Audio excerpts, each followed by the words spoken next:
Bonjour à toutes et à tous et bienvenue dans notre rendez-vous Le savez-vous.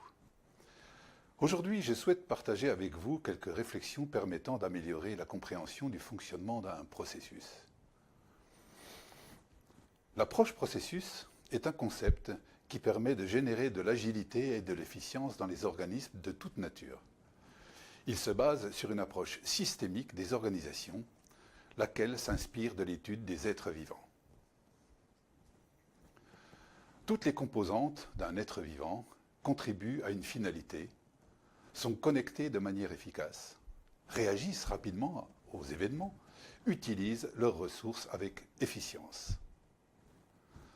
Vous et moi sommes constitués de sous-systèmes ayant chacun une fonction bien précise et qui interagissent entre eux dans le but d'assurer notre survie.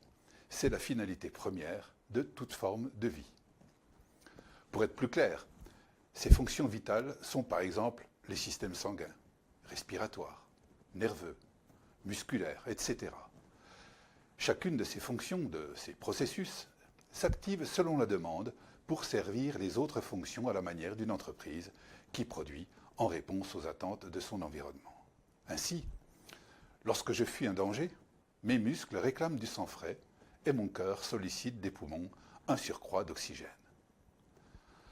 La norme ISO 9001, dans sa version de l'année 2000, propose l'approche processus comme un principe du management de la qualité, mais aussi comme une exigence de certification.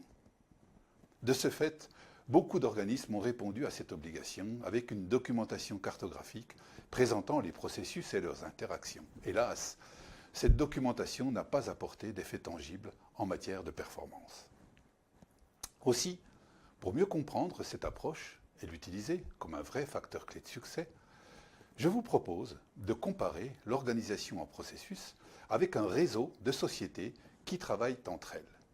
Un processus doit fonctionner comme une mini-entreprise. Un processus dispose d'un catalogue de prestations, services et produits, qui sont ses données de sortie. Ces produits et services sont destinés à des clients, qui en sont les utilisateurs, les clients internes, les clients externes. Un processus a besoin de fournitures matérielles et immatérielles pour fonctionner correctement. Ce sont ses données d'entrée qu'il se procure auprès de prestataires externes et internes. Il doit s'assurer que ces données de sortie sont de qualité et qu'elles satisfont aux attentes de ses clients. Il doit s'assurer que ces données d'entrée sont de qualité et qu'elles satisfont à ses propres attentes. Et comme une entreprise, un processus doit améliorer en permanence ses résultats afin d'avoir toujours une longueur d'avance sur ses concurrents. Pour cela, il doit planifier en termes de quantité et de qualité les résultats espérés de ses activités. Il doit évaluer les risques de ne pas atteindre les 10 résultats et en traiter quelques-uns. Il doit comparer les prévisions aux réalisations afin d'en tirer des leçons en cas d'écart constaté. En bref, il doit activer toutes les sources possibles de progrès et, entre autres, il doit s'organiser pour saisir des opportunités d'amélioration. Pour résumer cette comparaison, un processus est une mini-entreprise performante et indépendante, mais étroitement corrélée à son environnement socio-économique.